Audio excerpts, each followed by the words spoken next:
The Matrix is one of those films that has been analyzed through the lens of technology, philosophy, religion, etc.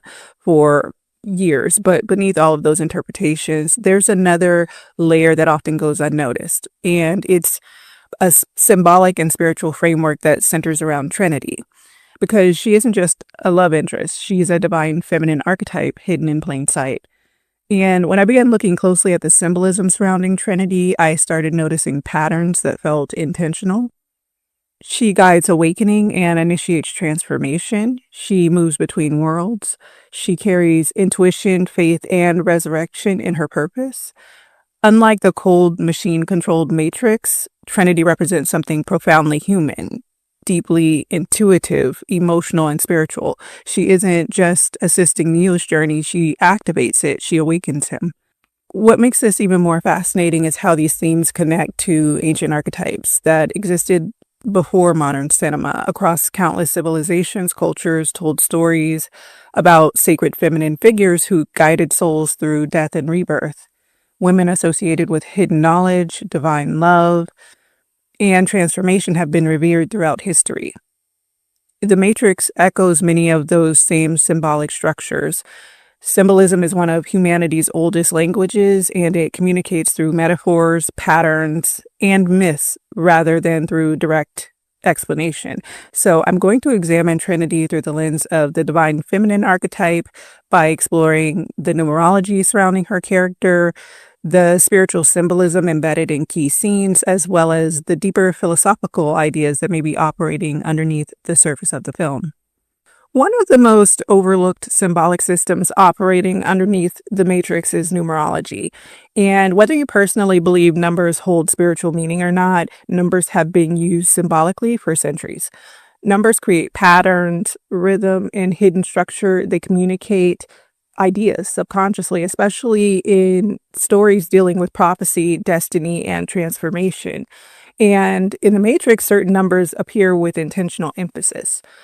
One of those numbers is 5. Now, in numerology, the number 5 is associated with change, transition, freedom, and stability, movement, transformation.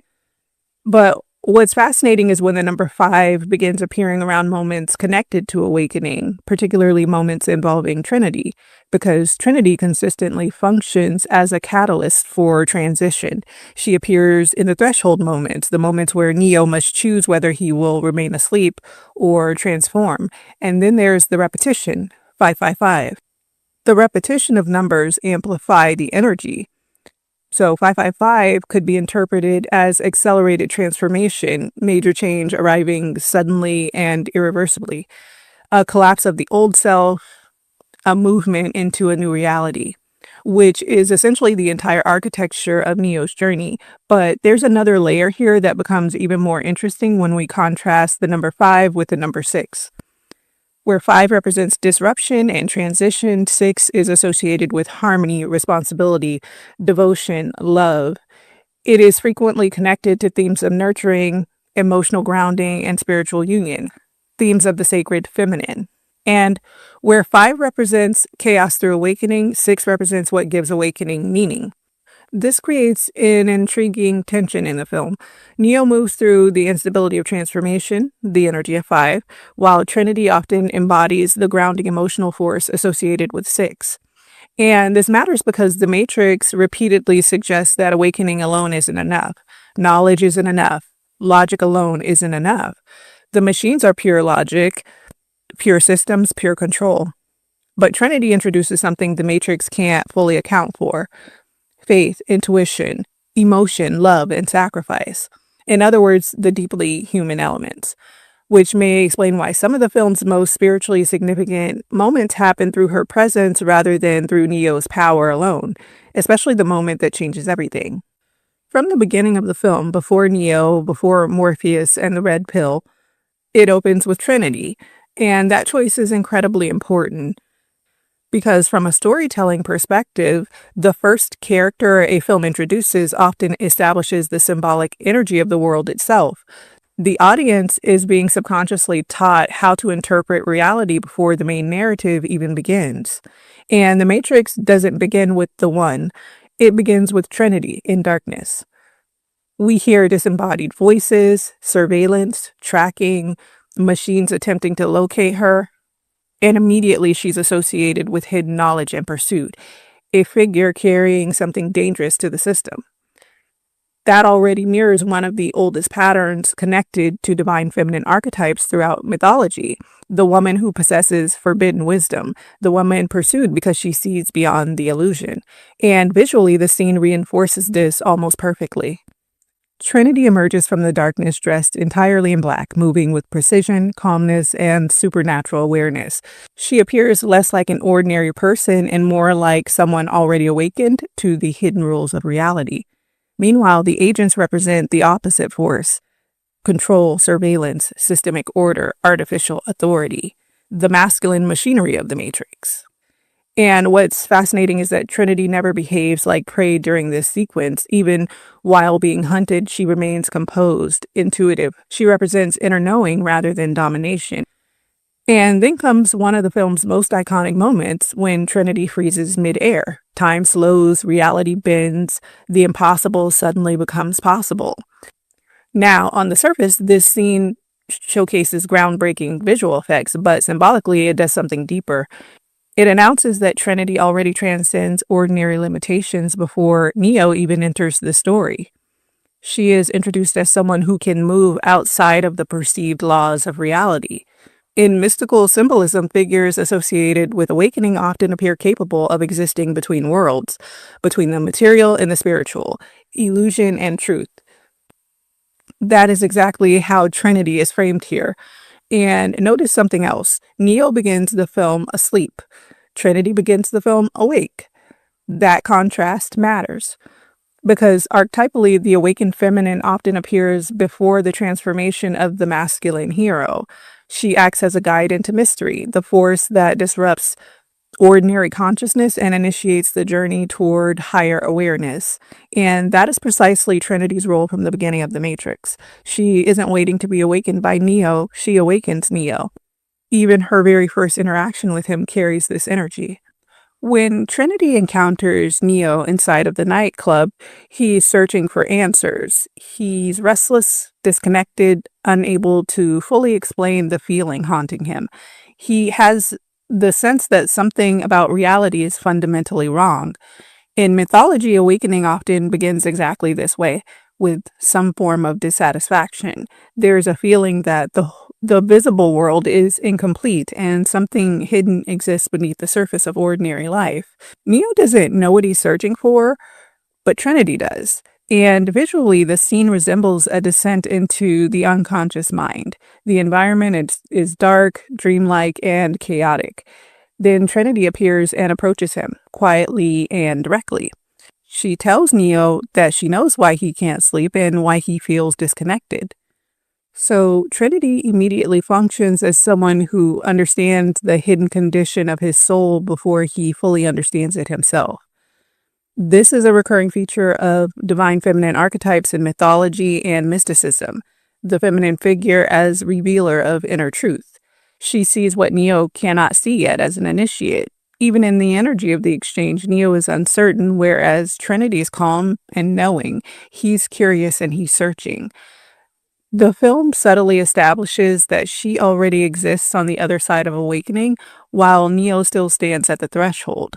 Then she drops a deeply philosophical and spiritual line.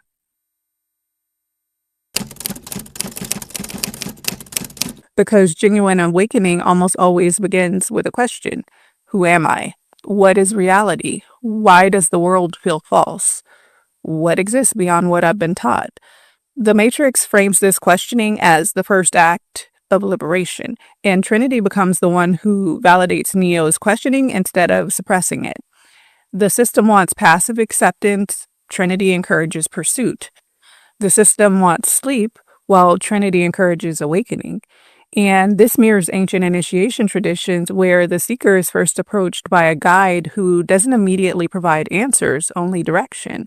The guide opens the door, but the initiate must walk through it, which is exactly what Trinity begins to do here.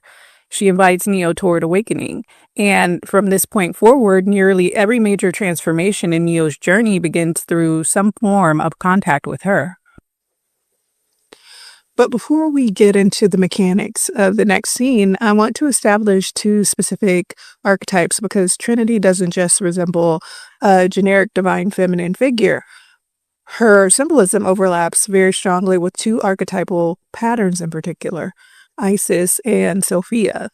In ancient Egyptian mythology, Isis is the goddess associated with magic, resurrection, healing, hidden knowledge, and divine restoration. One of her central mythic roles involves restoring and resurrecting Osiris after his death, helping reassemble what has been broken and guiding transformation through devotion and spiritual power. Sophia, especially within Gnostic traditions, represents divine wisdom, the feminine principle associated with spiritual awakening, hidden truth, and liberation from illusion. In Gnostic thought, the material world is often depicted as a kind of false reality or prison that traps human consciousness in ignorance. Already, the parallels are difficult to ignore. A false world, human beings spiritually asleep inside of an illusion, awakening through hidden knowledge, and liberation through truth. And Trinity repeatedly moves through the film, carrying aspects of both archetypes. Like Sophia, she guides awakening from illusion, and she becomes deeply associated with restoration and resurrection like Isis. Her love is transformative. Now, let's look at Neo's extraction scene through that lens. This is the moment when his old identity literally begins to collapse. He's just chosen the red pill, and this is the first true initiation of his hero's journey. The conscious decision to seek truth, no matter how destabilizing the truth may become. Immediately afterwards, his reality begins breaking apart. The mirror liquefies, his body loses coherence, his perception destabilizes, and the artificial world begins rejecting him. And Trinity remains emotionally steady through the entire process. Again, she functions less like a fellow initiate and more like a guide who already understands the terrain of transformation. This mirrors ancient initiation symbolism almost perfectly. Across multiple spiritual traditions, awakening is rarely portrayed as comfortable. It is disorienting, ego-shattering. The old identity must symbolically die before a new level of consciousness can emerge. And in many mythological systems, a feminine guide figure assists the initiate through the death process. That is precisely what Trinity's role is. She stabilizes his passage through awakening. Even after Neo is pulled from the Matrix, weak and terrified, Trinity remains one of the first faces he encounters in the real world. Her presence bridges the collapse of illusion and the beginning of rebirth, which aligns strongly with the Sophia archetype, because in Gnostic symbolism, wisdom isn't merely just intellectual information. Wisdom is what frees the soul from the false reality, not just knowledge alone, but the liberation of knowledge through experiential truth. And Trinity consistently leads Neo toward experiential truth rather than abstract belief. She becomes the emotional and spiritual thread guiding him through fragmentation without allowing him to completely lose himself inside it, which makes her role far more archetypally significant than the film openly acknowledges on the surface. The next scene that's incredibly important in terms of these archetypes is when Neo and Trinity are riding together in the car after his extraction, specifically the moment when Trinity removes the tracking bug from Neo's body. On the surface, it's a tense cyberpunk scene, but symbolically, it resembles a purification ritual. Neo has already chosen awakening, but part of the system still remains inside him. That's an important detail because in mythological traditions, awakening is rarely portrayed as instantaneous enlightenment. The initiate carries remnants of the old world after beginning the transformation process. That's conditioning. In The Matrix, that lingering connection is represented physically through the bug implanted inside Neo's body. The system has marked him, tracked him, embedded itself within him. And once again, Trinity becomes the figure who assists in removing the contamination of illusion. This is where the Isis and Sophia parallels become even stronger. In many ancient traditions associated with divine feminine healing figures, the feminine archetype is connected not only to revelation, but also to purification and restoration. The feminine principle heals fragmentation, removes corruption, reconnects the initiate to deeper truth. That's exactly what Trinity does. And visually, the symbolism becomes almost surgical. Neo is restrained, terrified, and disoriented. Meanwhile, Trinity remains composed, focused, emotionally grounded. She aims directly into his body and extracts the invasive force hidden within him. It's invasive, violent, and intimate, almost like an exorcism. And if we compare this scene specifically to Sophia symbolism, the parallels become even more striking. In Gnostic traditions, humanity exists trapped inside of a false reality generated through ignorance and control. Awakening requires recognizing the illusion embedded not only around the self, but within the self. The prison is psychological as much as external. And this is what this scene externalizes. The machine isn't merely watching Neo from the outside, it's penetrated him internally, and Trinity helps remove it, which again reinforces her divine feminine role as a liberator through hidden knowledge. But there's another layer here. Because Neo can't remove the bug himself, he doesn't yet possess the awareness or capability to fully free himself from the system. Trinity intervenes, and this pattern repeats consistently throughout the film. Neo moves toward awakening, but Trinity facilitates the transitions. She guides, stabilizes, protects, extracts, and restores. Even the emotional tone of the scene matters. Notice that Trinity never panics. She doesn't dramatize Neo's fear, she grounds him through it. That mirrors another feature of divine feminine archetypes in mythological systems. Emotional steadiness during transformation. The feminine figure often appears as the stabilizing force during descent into chaos or initiation into mystery. And symbolically, this scene represents much more than removing a surveillance device. It represents the painful extraction of illusion from consciousness itself, a severing from the false world, a cleansing before rebirth, which prepares Neo for the next phase of initiation, learning how reality actually works.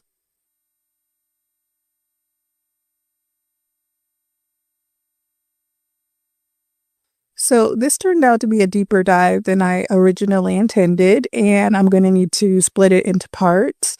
If you would like to be notified when I upload the next part, please make sure you like, subscribe, and click the notification bell.